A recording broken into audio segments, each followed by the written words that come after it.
What if I told you that the greatest obstacle between you and your fullest life is not a lack of money, time, or opportunity? What if I told you that your greatest enemy and your greatest treasure are guarded in the exact same place, in the depths of your own psyche, personified by the same figure? The stories we've been told since childhood about the hero who must slay the dragon to rescue the princess or find the gold were never about dragons. They are a map, an ancestral code describing an inescapable psychological truth, the very thing you most fear to confront in yourself. Your shadow, your inner demon, is the direct guardian of your greatest power, your authenticity, and your vitality. The gold the dragon protects is your whole soul, your totality. This is why you feel stagnant. This is why life seems colorless. You are not fighting the wrong battle. You are avoiding the only battle that matters. In this video, we won't talk about theories. We will descend together into your inner dungeon. We will light a torch in the darkness and look your dragon in the eyes. You are not here by chance. You have been summoned. If you feel a shiver of fear mixed with a spark of curiosity, pay attention. That is your soul recognizing the truth. Do this now if you have the courage to begin this journey. Subscribe to this channel, not as a spectator, but as an initiate. Like this video, not to help me, but as a symbolic act, a seal of your commitment to your own quest. And comment below what dragon you have been avoiding in your life. Merely naming it already weakens its power over you. Now, prepare yourself. The descent begins. You know this feeling well. It's the subtle anxiety of a Sunday night, the melancholy that arises for no apparent reason in the middle of a productive afternoon. It's a feeling of inadequacy, the impression of being an actor in your own life, reciting lines you didn't write and following a script that leads to a destination that doesn't feel like your own. Carl Jung would call this the voice of the soul, the call of the self, an inner force crying out for wholeness. Joseph Campbell codified it as the call to adventure. In modern language, it's the existential crisis, burnout, the depression that can't be explained by external factors. It is your psyche sounding a deafening alarm, saying, the map you are using does not lead to the treasure, the path you are on is safe, comfortable, and completely devoid of life. We have become masters at ignoring this call. We drown it in entertainment, silence it with overwork, medicate it with instant pleasures, and rationalize it with the excuse of adult life. Why do we do this? Because the ego, that small island of consciousness we call I, is mortally terrified of the vast, unknown ocean of the unconscious.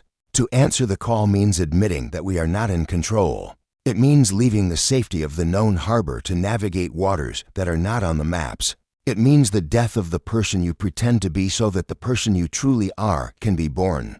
Refusing to listen doesn't make the call disappear. On the contrary, it only gets louder. Restlessness turns into a physical symptom. Boredom becomes panic. A lukewarm relationship becomes an unbearable crisis. The universe does not give up on you. It simply increases the pain of your current world until the pain of staying is greater than the fear of leaving.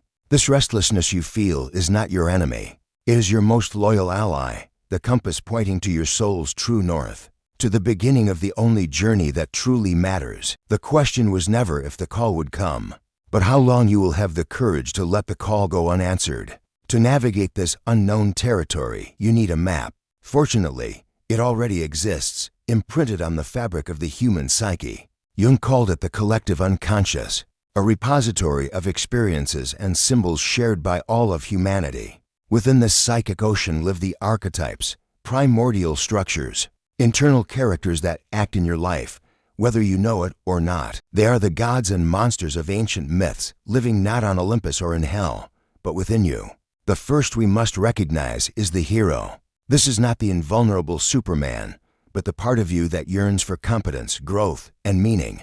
It is the force that drives you to face challenges, to leave your comfort zone, and to sacrifice the present for a better future. When you feel apathetic, procrastinating, and powerless, it is because your hero archetype is dormant or imprisoned. He is the protagonist of your story, and without his activation, there is no plot, only an endless repetition of the same day. However, the hero cannot exist without his counterpart, the shadow. The shadow is everything you reject in yourself to be accepted, loved, and considered good. It is your psychological basement, where you have locked away your anger, your envy, your aggression, your immoral desires, and your weaknesses. We live in terror of this basement, but it is a fatal mistake, projecting it onto others. The corrupt politician, the annoying neighbor, the tyrannical boss makes us blind and hypocritical. The true work of the hero is not to deny the shadow, but to descend into the basement with a lantern. There, along with the repressed junk, is your vitality, your raw creativity, your assertiveness, and your personal power. Integrating the shadow is the act of courage that transforms a boy into a man, a girl into a woman. Finally, there is the mentor or the sage. He is the voice of intuition, the wisdom that arises in moments of crisis. It can manifest in a dream, in a book that falls into your hands, or in a conversation with a stranger who says exactly what you needed to hear. The mentor does not give you power. He only shows you the power you already possess. He hands you the sword, the map, or the amulet, which are symbols of your own unrecognized inner strength. Understanding this internal cast is the first step to stop being a puppet in your own drama and become the conscious director of your journey. The refusal of the call is perhaps the most common and tragic chapter in human history. The soul's alarm sounds, the door to adventure opens, and we, deliberately, turn our backs and reinforce the locks. Joseph Campbell states that this refusal is almost always motivated by fear of the unknown and loyalty to a system that, although limiting, is familiar. The comfort zone is a prison whose bars are made of what-ifs. What if I fail? What if I lose what I already have? What will others think of me? The ego, the guardian of our current identity, prefers to be a prisoner in a known territory than an explorer in a world of uncertainties. It constructs a powerful narrative to justify inertia. It's not the right time. I need more money first. I have responsibilities. These are the lullabies the ego sings to keep the soul asleep. The problem is that the psychic energy summoned for the adventure does not simply disappear. It turns inward and begins to decay. Like stagnant water, it becomes toxic. This is where bitterness, resentment, and cynicism are born. The person who refuses the call becomes the fiercest critic of those who have the courage to answer. They project their frustration, their fear, and their unlived life onto the world. The body also pays the price. Psychosomatic illnesses, chronic fatigue, generalized anxiety. These are the screams of a soul imprisoned in a body that refuses to move. In the fairy tale, the hero who refuses the call is often swallowed by a monster or trapped in a labyrinth.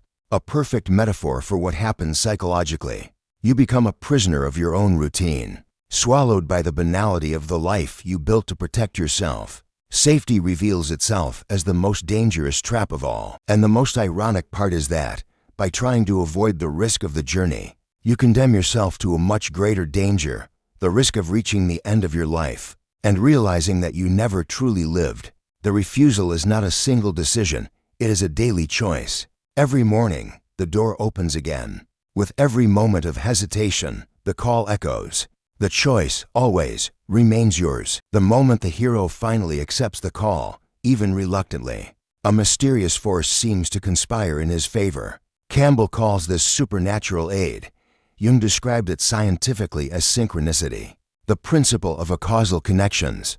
These are the meaningful coincidences that begin to happen. You decide you need to change careers, and the next day, you run into an old friend who is hiring for your exact area of interest. You are struggling with a deep emotional issue, and a random podcast seems to describe your situation with frightening accuracy. This is the mentor manifesting in the external world.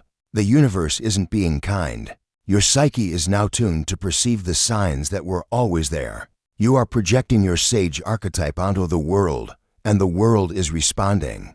However, the most powerful encounter with the mentor occurs on the internal plane. For Jung, these inner guides often take the form of the anima, the inner feminine soul image in a man, or the animus, the inner masculine soul image in a woman. For a man on his journey, the anima might appear in dreams as a mysterious female figure who guides him, or be projected onto a real woman who inspires him to connect with his emotions, creativity, and intuition, qualities his masculine persona may have repressed. For a woman, the animus might manifest as a voice of clarity and discernment, or be projected onto a man who challenges her to develop her logic, courage, and power of action in the world. The encounter with these figures is not about finding a romantic partner. It is about the sacred inner marriage. It is the call to integrate your psychic counterpart, to become psychologically androgynous, complete. The mentor, whether external or internal, does not fight the battles for you. His function is to give you what you need for the next stage, a piece of information, a tool, a permission. He's the confirmation that you are not alone and that the forces of the unconscious are, ultimately, on your side, even when they seem terrifying. Learning to recognize and honor these encounters is crucial, as they are proof that you have stopped fighting the current and have begun to flow with the river of your own life. With the call accepted and the mentor's help received, the hero arrives at the first threshold. This is the point of no return. It is the border between the common, known, and safe world, and the special, unknown, and dangerous world of the adventure. And guarding this gate, always, is a guardian. In many myths, it is a monster, a Cerberus, a giant. Psychologically, this first guardian is always our shadow. Before you can enter the realm of the unconscious to find your treasures, you must first confront everything you have banished from yourself. The shadow manifests at this point as an overwhelming wave of fear, doubt, and self-sabotage. It is the voice that says, "Who do you think you are to try this? You are not good enough. It's better to go back to where it was safe." It's the sudden burst of anger at a loved one, the paralyzing procrastination before the most important task, the compulsion that returns with full force. These are not mere obstacles, they are tests. The shadow is testing the seriousness of your commitment. It is asking, do you really want this? Are you willing to look at the ugliest and most frightening parts of yourself to continue? Most people fail here. They retreat from the intensity of their own inner demons and return to the safety of their old life, convinced they are not capable. But the secret the hero discovers is that the strength of the threshold guardian is, in fact, his own repressed strength. The ferocity of the watchdog is proportional to the value of the treasure it protects. The confrontation with the shadow is not a battle of annihilation. Trying to destroy your shadow is like trying to run from your own body. It is useless and only weakens you. The hero's task is to look the monster in the eyes, recognize it as part of himself, and integrate it. It is to say, I see you. I see my anger, my envy, my fear. I will no longer pretend you don't exist. You belong to me. In this moment of radical acceptance, something magical happens. The guardian steps aside or, in many cases, becomes an ally. The energy that was being used to repress the shadow is released and becomes fuel for the journey. By embracing what you most feared, you become stronger and more complete. Crossing the threshold is not an act of brute force, but of profound humility and psychological courage. After crossing the threshold and passing the initial tests, the hero inevitably descends into the belly of the whale, the labyrinth, the deepest cave. This is the heart of the journey, what Campbell calls the abyss and the mystic St. John of the Cross called the dark night of the soul. It is a period of total desolation. Everything you thought you knew about yourself and the world is dismantled. Your old beliefs, your identity, your sense of control, it all dissolves. It is the symbolic death of the ego. The hero feels completely lost, abandoned, powerless. The tools that worked in the common world are useless here. Logic fails, willpower falters. It is a state of forced surrender. The stage is often marked by deep depression, a crisis of faith, the feeling that all effort has been in vain. It is the moment when Jonah is in the belly of the whale, when Christ is in the tomb. Psychologically, this is the final confrontation with our own nothingness, with the void. The ego, which defines itself by its achievements, its roles, and its possessions, is stripped of all of this and confronted with the terrifying question, without all this, who am I? It is an experience of annihilation, and it is absolutely necessary. Why? Because only by emptying the cup can it be filled with something new. Only by dying to your old identity can a new, broader identity be born. The dark night of the soul is a purification process. It burns away illusions, false securities, and childish attachments. It is incredibly painful, and there are no shortcuts. Trying to escape the stage with distractions or positive thinking is to sabotage the entire process. The only way out is through. One must endure the emptiness, embrace the uncertainty, and trust that the darkness is not the end, but a womb. At the deepest point of darkness, when all hope seems lost, the first spark of a new light emerges. It is the light of the self, the ordering center of the psyche, which begins to shine when the ego finally falls silent. This is the resurrection. The hero does not emerge from this abyss as the same person. He emerges reborn, with a deeper understanding of life, death, and his true nature. After surviving the abyss and undergoing symbolic death and rebirth, the hero obtains the reward, the object of his quest. Campbell calls it the ultimate boon, Jung, individuation. This treasure, the Holy Grail, the elixir of life, is never something material. It is always a transformed state of consciousness. It is the realization of wholeness, what Jung called the union of opposites. The hero, who previously identified only with his conscious persona, the good, the light, the order, has now integrated his shadow, the evil, the darkness, the chaos. The man who was purely logical and rational logos has now embraced his emotional and intuitive counterpart, the anima eros. The woman who was solely feeling and connection eros has now integrated her capacity for discernment and action, the animus logos. Conscious and unconscious, masculine and feminine, light and dark are no longer at war, but dance together in a sacred union within the psyche. The result of this union is the birth of the divine child, a symbol for a new personality that is more resilient, authentic, and centered. This is the alchemical gold, the philosopher's stone. The person who achieves this state is not perfect. On the contrary, she is complete. She accepts her paradoxical nature. She can be gentle and fierce, disciplined and spontaneous, spiritual and earthy. She ceases to be a two-dimensional caricature and becomes a three-dimensional human being, with depth and complexity. The reward also manifests as a profound sense of purpose and connection to life. Alienation disappears. The hero realizes he is not an isolated piece, but an integral part of the cosmos. He finds his personal myth, the unique story his soul came to live. This discovery brings a peace that does not depend on external circumstances. It is the peace that comes from being aligned with your true self, the self. This treasure is not something you win and keep. It is a living spring that now flows from within. It is a new way of being in the world, a new lens through which all reality is perceived. The dragon has been confronted, and the gold it guarded was your own soul, whole and radiant. Finding the treasure is only half the battle. The journey does not end in the illuminated cave. It requires a return to the common world. And this is often the most difficult and treacherous part of the adventure. The hero, now transformed, a bearer of wisdom that transcends everyday logic, must return to the tribe, to the village he left behind. And here he faces two great dangers. The first is the refusal to return, having experienced the bliss of enlightenment, the union with the divine. The common world can seem gray, banal, and unbearable.